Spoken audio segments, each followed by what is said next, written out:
فخدت حروبي نفسي دي نفسيتي دي نتائج بالعكس، في عمري ما كان في فرقة العرب قوة والبأس، خليك ريلاكس ده مجرد ماتش كورة. قلبوها سياسة بالسياسة صهيونية مدسوسة، ما احنا اعلامنا اللي سوا صورتنا قدامهم، وكل منتج بيتاجر باسم مصر. رجعوا بلادكم فبص من حقك تتاجر بس ما تتاجرش مشاعر الناس. فلو انت اساليبك رخص رخص نفسك بس بلاش ترخص مننا، مصر هي امنا والعفو عندنا سيبها وهم عارفين كده. فتلاقينا زي ما كانوا اليهود عايزين المسجد الاقصى فين السعودي بيحارب اليمني ليه؟ طب ليه سكتنا لما غيره وغيره اساء لديننا؟ طب ليه سخنا على كرامتنا ونسينا كرامة ديننا؟ احنا ديننا ودينهم واحد، هو دين السماحة، أمة واحدة قوة واحدة وهي ديت الرسالة. بلد الفراعنة أم الدنيا والتاريخ، وانتم بلد البرصونة والمليون شهيد. بلد الحضارة ذكرت في القرآن الكبر المجيد، عربي مصري جزائري كلنا مسلمين. بلد الفراعنة أم الدنيا والتاريخ، وانتم بلد البرصونة والمليون شهيد. بلد الحضارة ذكرت في القرآن الكبر المجيد، عربي مصري جزائري كلنا مسلمين. شفنا تخطيط صهيوني على تدمير بلاد العرب،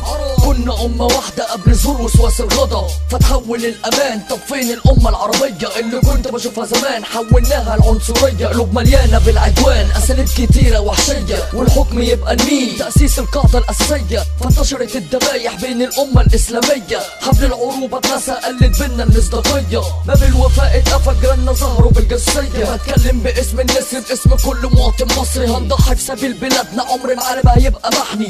أحمر هو الشهادة، أبيض هي الطهارة، والأسود غل شعبي في الحفاظ على الكرامة. مش هتفرق الخسارة، احنا استكفينا بالحضارة، والمشكلة مش مشكلة فنانين أو مجرمين، ولا نسيتوا شعار بلدنا ادخلوها آمنين. بلد الفراعنة أم الدنيا والتاريخ، وانتم بلد البرصونة والمليون شهيد. بلد الحضارة ذكرت في القرآن الكبر المجيد، عربي مصري جزائري كلنا مسلمين. بلد الفراعنة أم الدنيا والتاريخ، وانتم بلد البرصونة والمليون شهيد. بلد الحضارة ذكرت في القرآن الكبر المجيد، عربي مصري جزائري كلنا مسلمين.